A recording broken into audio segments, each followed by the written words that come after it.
Imagine being told you'd be dead before manhood, and still leading an army to victory.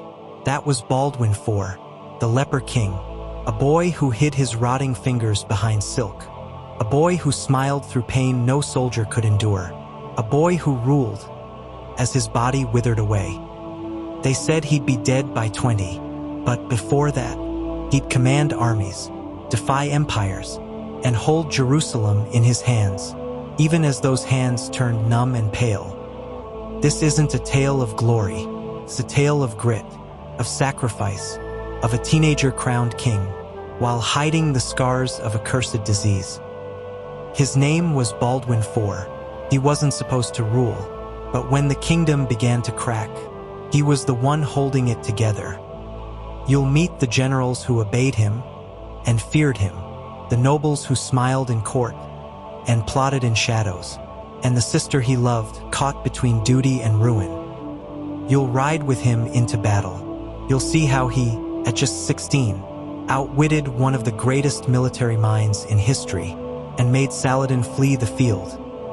But you'll also witness the cost, the pain behind the crown, the slow, silent war within his body, and the prophecy of a city destined to fall. He ruled with dying hands, fought with a heart full of faith, and walked alone where no child should ever have to walk. This was Baldwin IV, the Leper King, forgotten by many, but remembered by history as the last wall before the storm. So, subscribe, get comfortable, because this is the entire life of Baldwin IV, the Leper King, the hero history nearly forgot.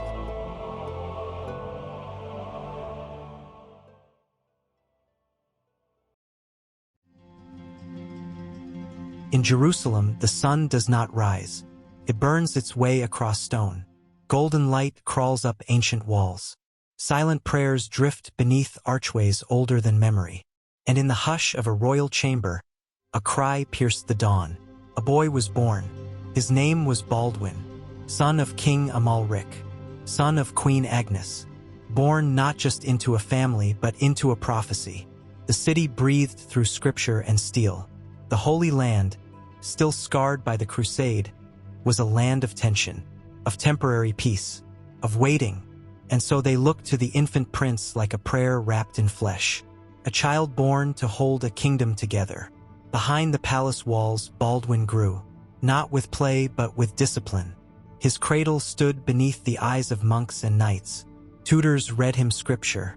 Mentors shaped his mind with tales of saints and soldiers. Among them was William of Tyre, a scholar, priest, a man with tired eyes. He saw something in the boy, a quiet intellect, a steady gaze, a will that did not match his age. But then came the wound, a careless bite during play. Another child's teeth sunk into his skin. There was blood, bruising, but no scream, not even a flinch. William noticed, and the noticing never left him. He watched the boy more closely. A fall, a scrape, a gash, still no pain, no reaction. And so came the whisper, not aloud, never aloud. Leprosy. The word was fear. The word was exile. The word was death before death. But it stayed locked behind lips. The court silenced it. The priests ignored it. Even the boy, perhaps even he didn't understand. Not yet. And still Baldwin grew. His body thinned. His fingers began to shift. But his mind sharpened like a blade. There was a silence to him, a stillness that unsettled some. He listened more than he spoke. And when he spoke, he chose each word like it mattered. Because it did. Outside, Jerusalem kept breathing. Candles flickered in stone chapels.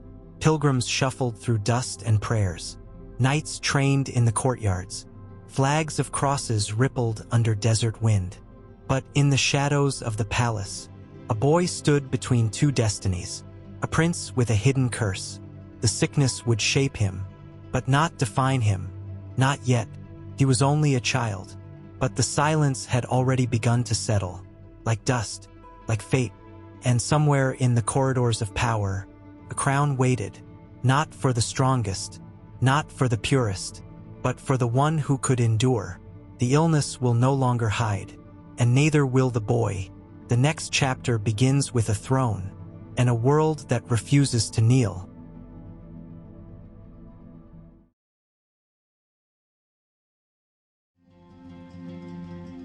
Jerusalem woke to silence, the kind that settles when a king has died. It was the year 1174, and the sun touched the stone towers with gold, but no warmth entered the palace.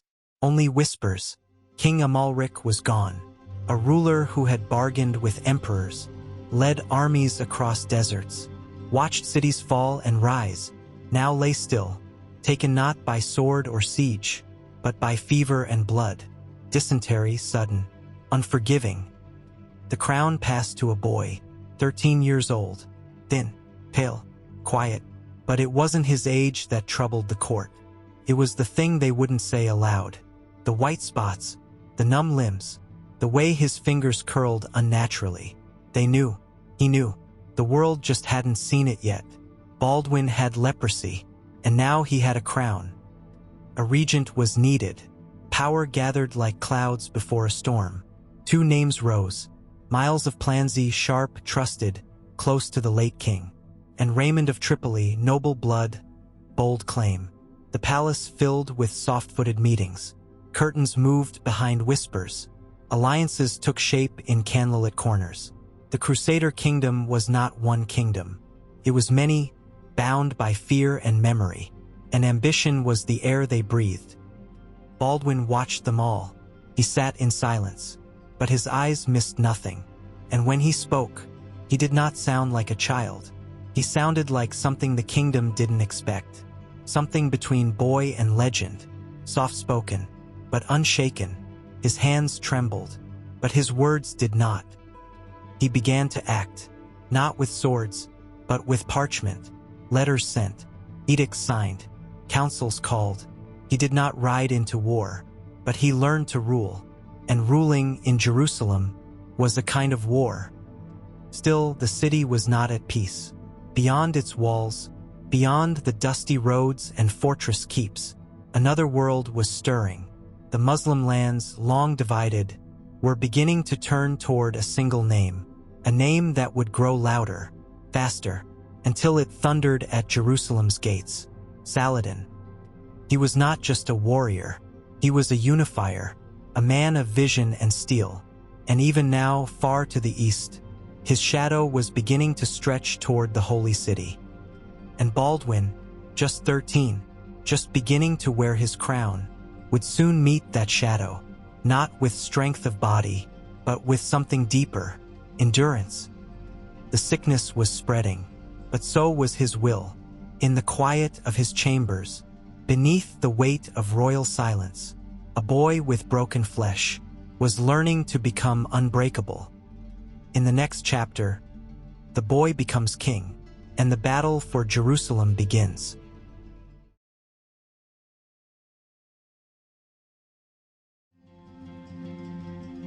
In 1176, the silence of transition, the boy watched, doubted, and wrapped in layers of caution, stepped forward, not with a shout, but with presence. At 15, Baldwin IV reached the age of legal majority. The regency dissolved. The crown no longer passed through others. It was his. The court held its breath. Leprosy had begun its quiet invasion. Fingers stiffened. Joints ached. But the mind behind the illness remained sharp. Unshaken. The boy who had once been shielded now stood exposed. And yet, what emerged was not fragility, but a sovereign, formed by pain, refined by stillness, crowned not only by lineage but by clarity. Now alone before the barons, Baldwin stood at the center of a court known for division. Power in Jerusalem was not given. It had to be taken, then held. Men like Raymond of Tripoli and Bohemond of Antioch watched closely. They measured him in silence. Baldwin did not bluff. He listened, then ruled. No rage, no panic, no wasted gesture. He balanced opposing lords without drawing swords. He issued orders without raising his voice. His illness was visible, but his weakness was not. In the vaulted halls of the palace, murmurs shifted. The child who could not feel his hands had taken hold of the realm with an iron calm. Far from Jerusalem, in the dust-veiled lands of the east, another figure began to rise. Saladin. Saladin. He did not seize cities in fire. He wove them together. Cairo, Damascus, one accord after another, the fractured Muslim world, long splintered, now stirred under a single vision, a single banner. He was not merely a warrior. He was a builder, a unifier, a patient architect of momentum. Unlike the rival barons of Christendom, Saladin's people moved as one. In Jerusalem, whispers reached Baldwin's court, of armies growing, of fortresses repaired, of tribes pledging allegiance. Some scoffed, others remembered past threats that crumbled in time. But Baldwin listened. He studied the maps. He traced the pattern. This was no fleeting enemy. This was a tide, and the tide was rising. Saladin was not just gathering land. He was shaping spirit, politics, faith. He was becoming a symbol, something the Crusader kingdoms had never managed to create. Still a teenager, still wounded, still in pain, and yet Baldwin leaned in. He spent nights in council. He examined every report. He began to prepare, stone by stone, decision by decision. Fortresses along the eastern frontier, Carrick, Montreal, Gaza, were reinforced, watchtowers repaired, alliances recalibrated. He could not yet face Saladin, but he could not look away. The young king was learning a second language now, defense, and soon it would be tested. Morning light spilled over the hills of Judea, soft, golden, deceptively calm. But inside Jerusalem's walls, something was changing. The king no longer waited. He watched. He acted. Baldwin had the body of a boy, but his mind had turned to war. He summoned commanders, reinforced borders, sent letters north to Antioch and Tripoli, called knights to readiness. Europe remained distant. He would not rely on it. The boy who trembled in secret now stood before generals and spoke with gravity. Not fear, but urgency. Leprosy crept further, but so did awareness. Baldwin no longer viewed Saladin with dread. He saw a challenge, and in that challenge he found clarity. The threat was enormous, but the king had begun to shape resistance. In quiet courtyards, squires trained with wooden blades. In stone chambers, aged commanders studied old maps. In candlelit chapels, prayers rose with new weight. And in the hollowed body of a sick boy, a fire stirred. Because the war wasn't distant anymore. It was coming, not if, when. Baldwin still wore youth on his face, but inside time moved faster. The disease no longer hid. Some mornings he could not hold a quill. Some evenings his legs failed him. But every dawn he stood. He learned to write with aid, to walk with help, to command with steadiness.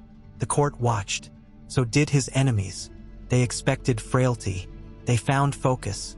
He issued commands, held counsel, received foreign emissaries with poise. He did not deny his illness. He wore it like steel. His body weakened, but his presence grew. Pain visited often, but it never ruled him.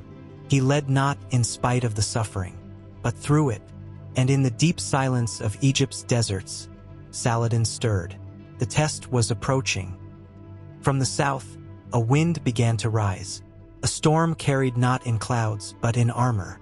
Saladin was moving, and in the holy city, a pale boy with aching limbs reached for his sword.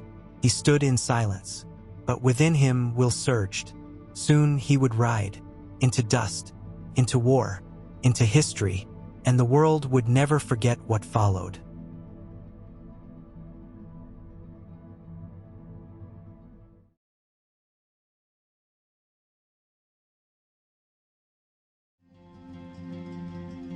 The year was 1177, and the wind changed over the Holy Land, not with a roar, but with a whisper. Far to the south, beyond the scorched dust of the Egyptian desert, a storm gathered behind the banners of a single man, Saladin, Sultan of Egypt, Sultan of Syria, the unifier of Islam. the breaker of borders. Now his eyes turned north, to Jerusalem. It began with silence, then shadows, then signs. Scouts disappeared without a trace. Desert paths once safe became corridors of fear. Whispers of movement, raided caravans, faint echoes of war. Inside Jerusalem, the air grew tight. Something was coming, and it would not knock. Baldwin IV stood in the heart of that storm, 16 years old, still a boy by age, but already crowned. The crown weighed heavier now. His fingers, once strong, trembled. His feet, once sure, dragged. Pain lodged itself in his joints like iron in bone. Leprosy did not rest, and neither did he. Saladin gathered his strength. 26,000 men, cavalry, archers, veterans of countless battles. They began to march, northward, relentless, confident. Jerusalem lay exposed. Its greatest lords were gone, chasing alliances in the north. Its armies scattered, its walls thinly manned. No one expected a defense. No one expected resistance. But Baldwin did not yield. He did not retreat into stone chambers or hide behind prayers. He rose. What little strength remained, he gave it to the kingdom. He summoned the Knights Templar, holy warriors, iron-bound monks. They answered his call. He rallied every knight still in the city, every sword, every shield, every man who still believed Jerusalem could be held. A message spread across the land. The king is riding out, not away, forward. There were no fanfares, no flowing banners or drums of war, only the quiet ringing of armor, the soft murmur of prayers, the sharpened edge of purpose. This was not a march to glory. It was a march to survival. And in the distance, Saladin crossed into the kingdom. His scouts saw no army, no resistance, only dust. He believed Jerusalem had fallen without a fight. But in that silence, a boy with a crown gripped the reins of his horse, his body broken, but his will unshaken. He did not ride to win. He rode to defend, to defy, to fight while he still could. The roads from Jerusalem were pale and dry. They wound through hills flecked with olive trees and sun-bleached stones, ancient and silent. Along these roads a small army moved. No horns, no banners, no spectacle, only dust, heat, and quiet determination. At its front rode the King Baldwin, young, still, shrouded in a dark cloak. His skin pale from illness, his hands locked tight around the reins. Inside his gloves, his fingers ached and stiffened with every mile. But he did not pause. He did not turn back. Beside him rode the Knights Templar, men clad in white, marked by crimson crosses, hardened, silent, loyal. Their presence was more than symbolic. They were the shield at the king's side. Behind them came the rest, what few could be summoned. Local knights, hardened foot soldiers, even townsmen who had never marched under arms. They were few, but they believed. Each day the sun climbed higher. Dust clung to beards and skin. Armor seared beneath the noon glare. Water thinned, but Baldwin rode on. The men watched him closely. They knew he suffered. They saw the strain, but he did not yield. And so neither did they. To the south, near Ramla, the earth stirred. Saladin's men scoured the hills. Villages burned. Smoke stretched into the sky, thin, gray fingers grasping at the sun. Still, Baldwin did not charge. He listened. He studied. He waited. He saw what others missed, that Saladin's vast army had spread itself thin. Too confident, too fast, certain Jerusalem would fall. They believed the boy king had no answer. But Baldwin was not fleeing. He was leading. And at a place called Montgisard, a quiet ridge near the sea, he chose his ground. He halted his march. The light dimmed. Men removed helmets, sat still, their breath steady, their armor cloaked in dust and gold. They did not speak. They waited. Before them, Saladin's legions moved without fear. They had no reason to fear. But Baldwin had not hidden. He had not knelt. He had come. And now, on this quiet ridge beneath a fading sky, he would strike. Outnumbered, exhausted, but not broken. The desert would soon ring with steel, and history would remember the sound. The morning light unfolded slowly over the hills. A golden hush lay across the land. Dust floated in the air, fine, weightless, like breath held too long. And beyond the ridges, silent but stirring, came the army of Saladin, a tide of iron, thousands strong, moving with the ease of men who thought no one stood in their way.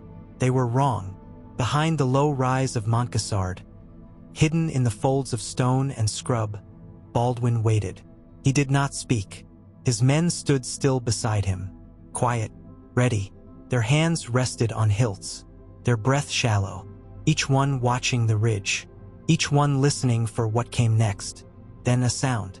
First, faint. Not thunder, not war cries, just rhythm. The slow march of many feet, hooves on dry ground, leather straps creaking, steel brushing against steel. Then they appeared. Saladin's army. A wall of men stretched across the plain. Armored, gleaming, banners rising like fire in the wind. They moved not like soldiers in danger, but like victors already certain of the day. And then the stillness shattered. The Crusaders surged forward. Out from the ridge they came, white cloaks flashing, swords raised, charging like a spear of light. The Templars led. Baldwin rode with them, his banner high, his armor glinting, his body broken but his will like stone. The shock hit like flame. Saladin's scouts scattered. His front lines hesitated. And then panic. A ripple of confusion spread down the column like wind through dry wheat. They had not expected resistance. They had not expected him. But Baldwin did not wait. His knights struck like lightning. Fast, clean, close. There was no time for orders. No time to retreat. Only one choice, break through or be crushed. Steel rang through the narrow pass. Dust rose in thick clouds. Men screamed. Horses reared. Chaos broke loose. Saladin's men scrambled to form ranks. But the land worked against them. The column was too long. The path too narrow. There was no space to maneuver. No room to breathe. And Baldwin's army, though few, fought like they had already tasted death and found it unworthy. They did not fight to survive. They fought to destroy. By mid-morning, the plain had turned red. Saladin's forces broke apart. Some fled. Others dropped their swords where they stood. Those who tried to circle the hill found only more steel waiting. And in the center of it all, the boy king. Sick, frail, barely 16. But he did not fall. He did not leave the saddle. He steered through blood and chaos, lips tight with pain, eyes locked on the enemy's retreat. He gave orders calmly. He rode with purpose, and slowly the tide turned. The ambush had landed like a hammer, and Montgisard, once just another hill in the dry Judean landscape, now rang with the echo of something more, victory. The sun kept climbing. Its heat shimmered off the dust. Its light danced across broken earth and battered armor. The scent of sweat, metal, and churned soil drifted in waves. What had begun in chaos now settled into a storm. Baldwin rode near the front, still only 16, his hands stiff, his limbs aching, but his gaze calm, steady, unmoving. Behind him, knights pressed forward. Templars in white cloaks surged like tides. They charged, fell back, charged again. Their swords rose and fell in silent rhythm. No war cries, no fury, only will. They did not fight like men fueled by rage. They fought like those with no choice. Across the plain, Saladin's army shifted. His lines once proud, now broken. The formations scattered. Archers lost their timing. Cavalry hesitated at narrow passes. The terrain turned against them. Some resisted. Small groups gathered shield to shield. Spears braced. Banners held. But it was not enough. The Crusaders kept coming. Iron shattered wood. Steel split flesh. And the defenders began to fall. In the center of it all, Baldwin. Not a commander shouting orders. Not a warrior wielding strength. But a figure that endured. He couldn't lift a sword for long. He couldn't run into the fray. But he was there. And he did not break. He rode slowly, past the wounded, He nodded to his men. He kept the royal banner high, even as the wind tried to pull it down. Some said they saw him raise one hand, thin, pale, wrapped in linen, and point it forward. No words, just a gesture. And like that, the knights surged again. They did not fight for glory.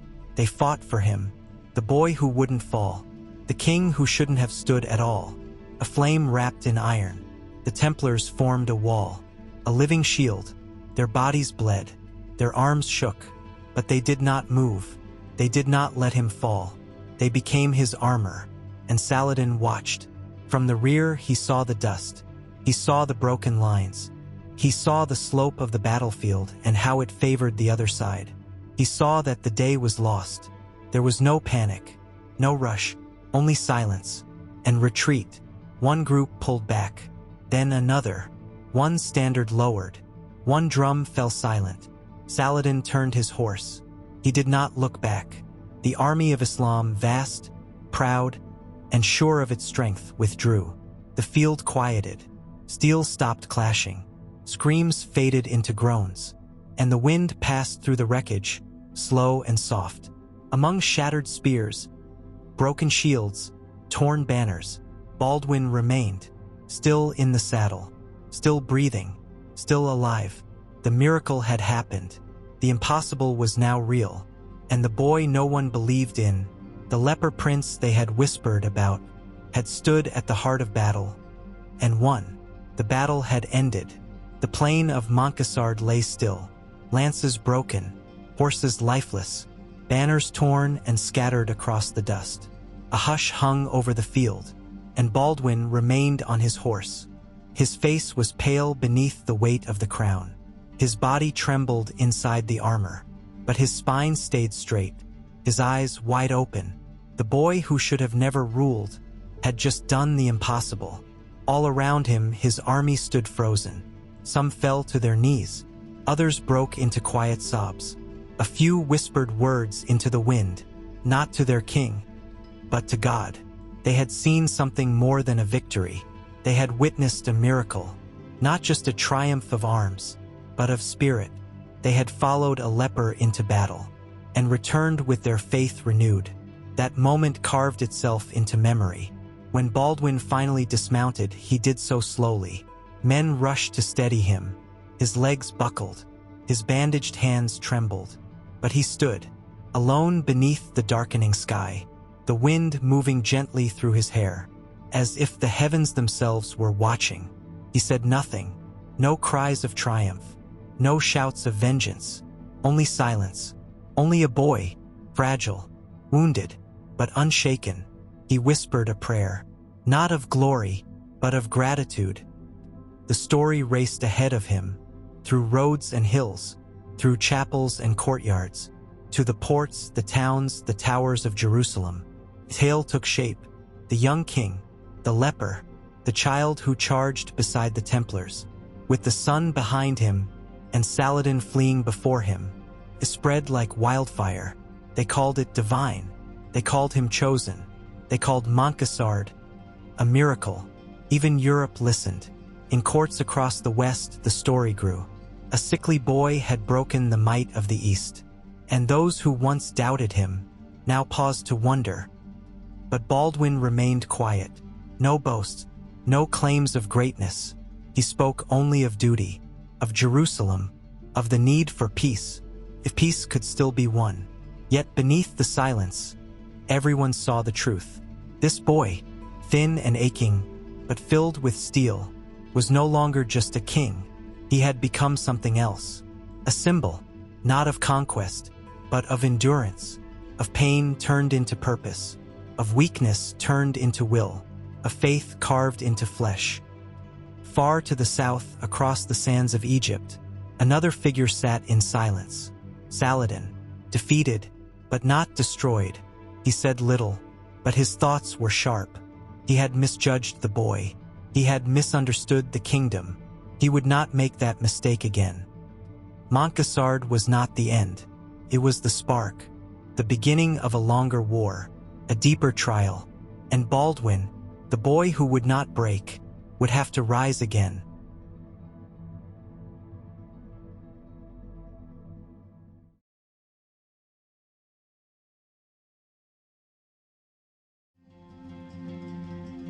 The wind over Jerusalem no longer whispered of victory, carried something quieter now, uncertainty. In the years following the triumph at Montgisard, King Baldwin IV no longer rode with ease.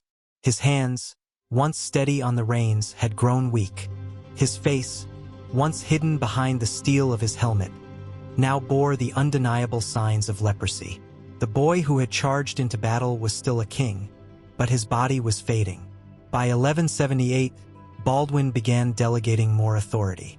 He rode less, commanded from afar, and trusted more in those around him. The kingdom still looked to him, but his shadow had grown thinner. Yet even as his health declined, his resolve remained. Castles were reinforced. Riders patrolled the roads. The borders of Jerusalem did not sleep, even if their king was often bedridden. That same year, whispers turned to warning. Saladin moved again, leading a raid toward the Galilean hills. Baldwin responded quickly, gathering the Templars and a force of knights to intercept him.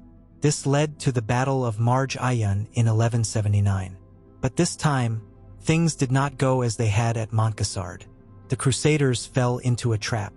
Many were slain. Baldwin barely escaped with his life. His confidence was shaken. The court began to stir. As Baldwin rested, a deeper concern arose, the question of succession. The king had no children. His sister, Sibylla, was next in line, a young woman with royal bearing. Her future was now the subject of every noble's quiet conversation. Who she married could shape the future of the kingdom. In 1180, Baldwin made a decision. Against the advice of many, Sibylla was wed to Guy of Lusignan, a French nobleman recently arrived in the Holy Land. Some said Baldwin was pressured. Others said he acted to avoid an alliance between Sibylla and a rival faction. Whatever the reason, the court reacted quickly. Some supported Guy. Others opposed him fiercely. The palace halls grew tense with murmured arguments and polite disagreements hiding sharper ambitions. Guy was handsome, bold, and eager, but few trusted his judgment. He had little experience with the politics of Jerusalem and even less with the desert. Baldwin watched carefully. He had hoped for a strong ally. What he saw instead was impulsive ambition. Over the next 2 years, internal division began to quietly shape the court. Baldwin leaned more heavily on his uncle, Jocelyn of Courtenay, and on Raymond of Tripoli, a seasoned noble and former regent. Together, they attempted to balance the factions that formed around Guy, Sibylla, and their opponents. The Knights Templar remained loyal to Baldwin, but the cracks in royal unity were widening. Outside the city, the world continued to change. Saladin had not forgotten Montgisard. He strengthened his control over Egypt and Syria. One by one, Muslim cities and emirs came under his banner. He spoke of jihad. He preached unity. His armies grew. His power consolidated. Baldwin knew what was coming, but he also knew he might not be there to see it. By 1182, Baldwin's health had deteriorated further. He was often unable to walk. His vision blurred. He suffered fevers and fatigue. And still, the kingdom looked to him for guidance. So Baldwin acted again. He made the difficult decision to limit Guy's future power. He no longer believed his brother-in-law could lead the kingdom. To ensure stability, Baldwin took a bold step. He crowned Sibylla's young son, Baldwin IV, as co-king. A child no older than 9 was now his official heir. The ceremony was quiet, but its meaning was clear. With Baldwin V as heir, Baldwin IV named Raymond of Tripoli as regent. A trusted noble with experience, Raymond would guide the kingdom if the king could no longer rule. This decision deeply offended Guy of Lusignan and his supporters. It set the stage for deeper rifts in the years to come. For the people of Jerusalem, these decisions passed like distant thunder. Markets remained busy. Priests held mass. Pilgrims walked the stone streets. But the walls of the kingdom felt thinner, the roads less certain. In the palace, Baldwin watched from his chambers. The boy who had once shocked the world at Montgisard was now a young man carried from room to room. He ruled with words, with glances, with careful decrees. But his strength was no longer in his limbs, it was in his choices. He knew his time was short, yet he moved each piece carefully. A child crowned, a regent named, court held in balance. While others plotted, Baldwin planned. And as the sun set over Jerusalem in the year 1183, the city did not tremble. But it listened, because everyone knew the king still lived, but the kingdom stood in shadow.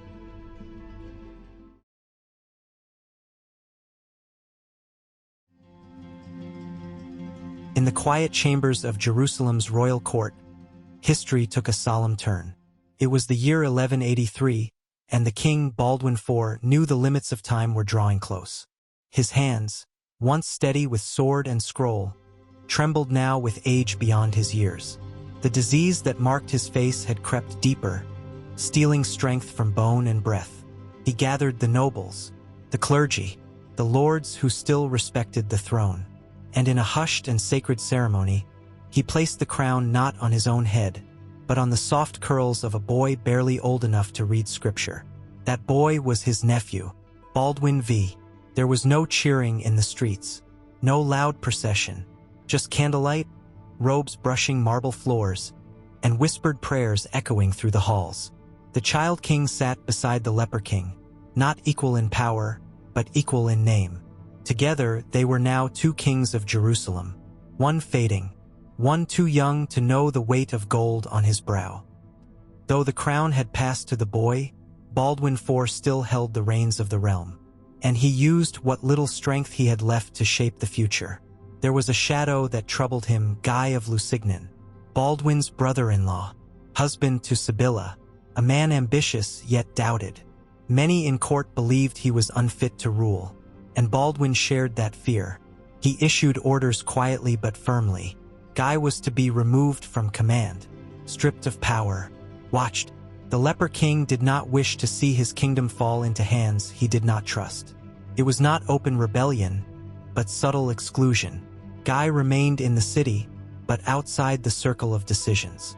Baldwin IV placed stones in the path of his succession, stones he hoped would hold fast long after he was gone. To protect the boy king and the crown, Baldwin IV made one final move. He called upon Raymond of Tripoli, an older noble seasoned by diplomacy and war. Though not loved by all, Raymond was respected. And crucially, he was not Guy. Baldwin declared that if he were to die while the boy was still too young to rule, Raymond would serve as regent, caretaker of the crown. This was no small act. It was a safeguard, built from foresight and fear. Raymond accepted, not with joy, but with duty. He would serve the child until the day he came of age, if that day ever came. The days turned colder in Jerusalem, and Baldwin IV retreated from court life.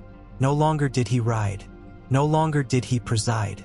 He ruled from a distant chamber, behind veils of linen and silence. Messengers came and went. Orders were sealed with hands that barely held wax. He still saw the boy, his nephew, his heir, but less often.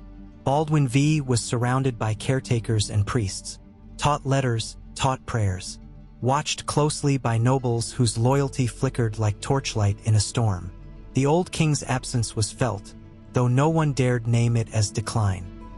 Then, in the year 1185, the silence deepened. Baldwin IV could no longer rise. His body, worn and weathered by leprosy, could not fight any longer. He passed not in fanfare or battle, but in quiet, a flickering candle snuffed out in the dark. There was mourning, there was stillness, but above all there was uncertainty. For now, Jerusalem was ruled by a child, a boy who barely understood what kingship meant. And though Raymond sat as regent, the winds of ambition began to stir again. The leper king was gone, and with him, the last steady hand on a kingdom surrounded by enemies and divided from within.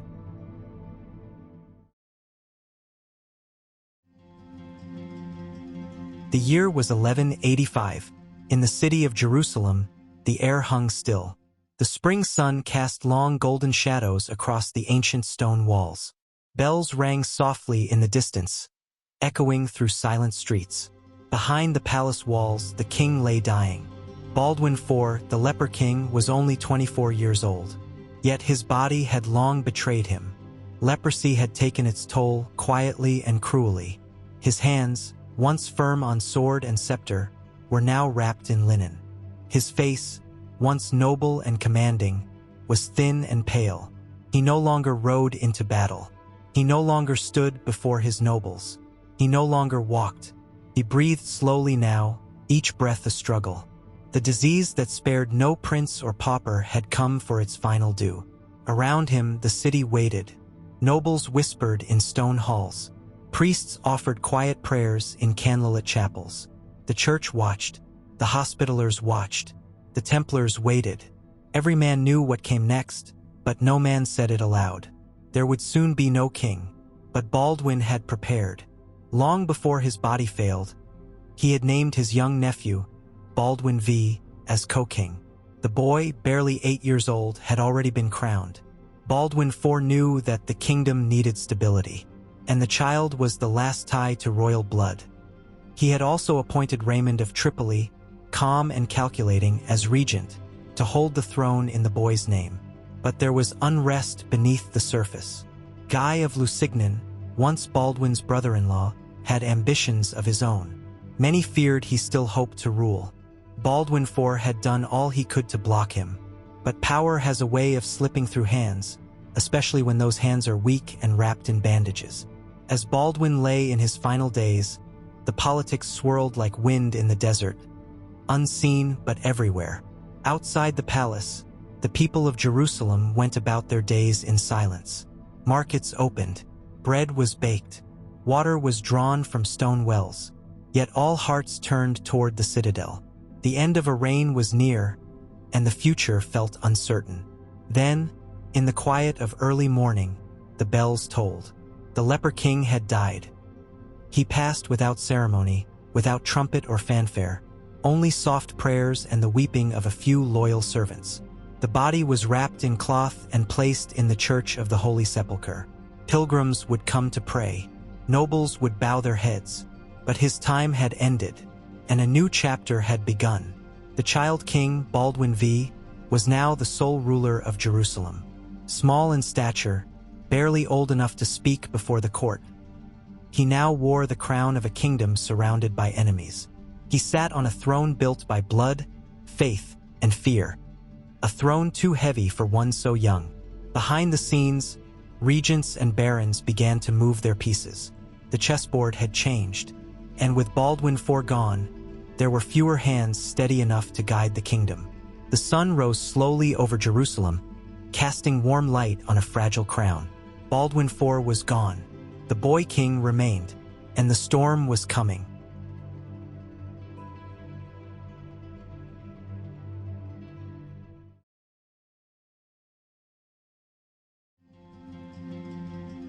In the summer of 1186, young King Baldwin V died quietly in Acre.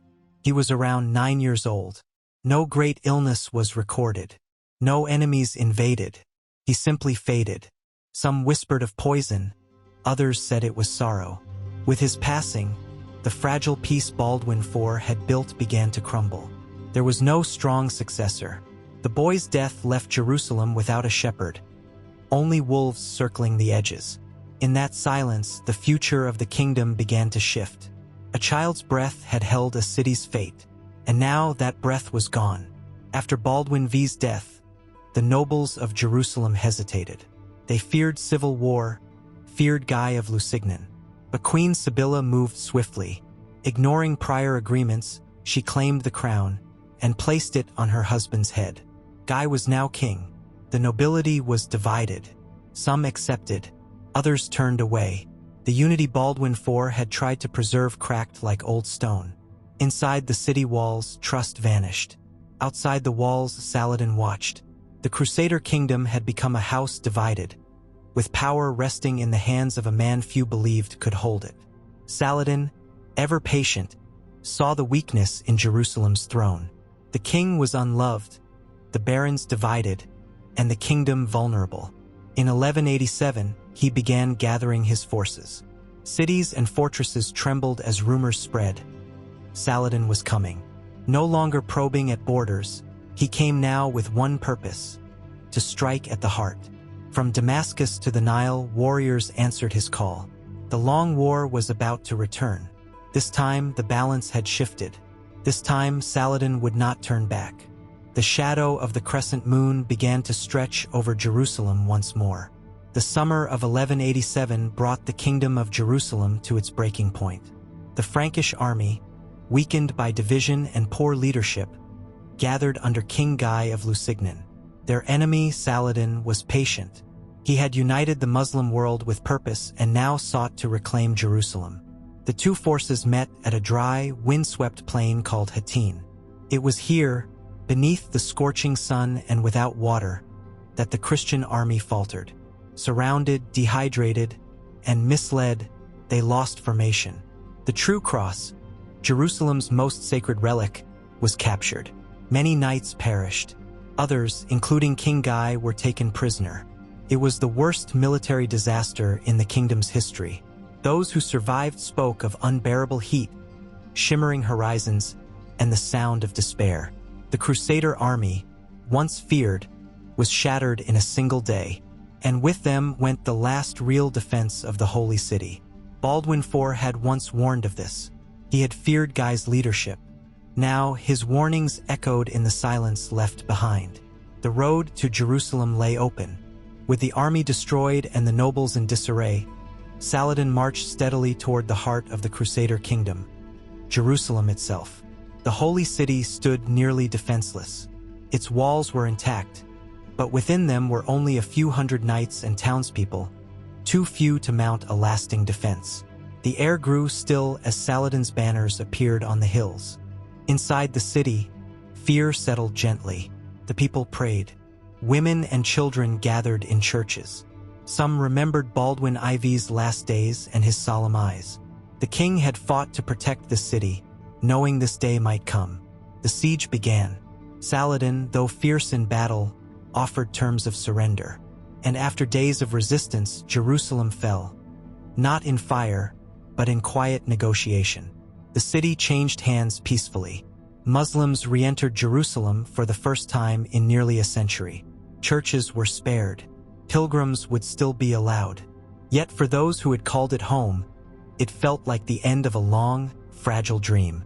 Baldwin IV's kingdom had collapsed, not because of one moment, but through years of neglect, pride, and blindness to warning. The city he loved was gone, but his memory would remain. The loss of Jerusalem rippled across Christendom.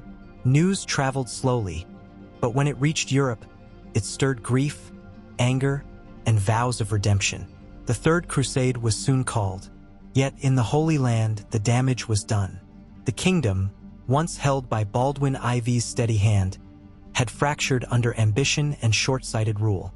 The child Baldwin V was gone, Baldwin IV's wisdom buried with him. Jerusalem's fall was not just a military defeat, it was a symbol of what happens when unity fades. The Leper King had seen it coming, but none had truly listened until it was far too late.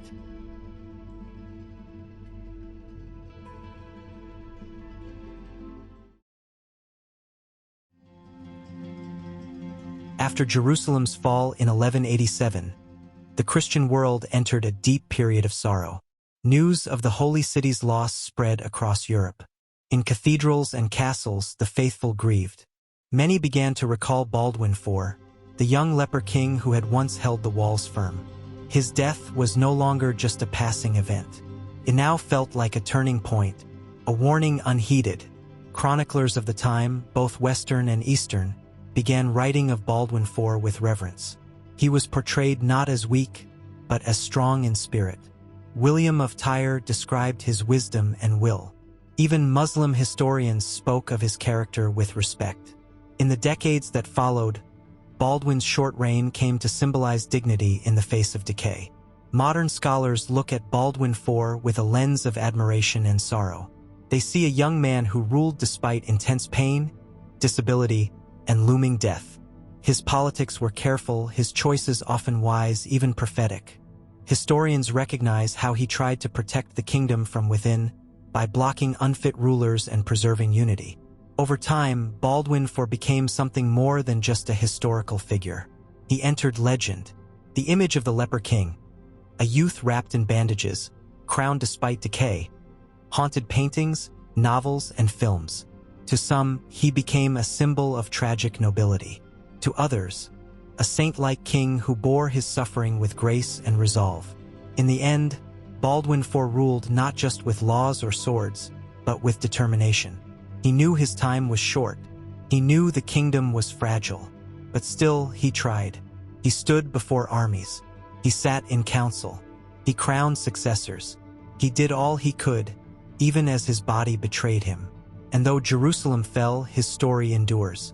A king who ruled with dying hands and left behind a legacy that refused to be forgotten.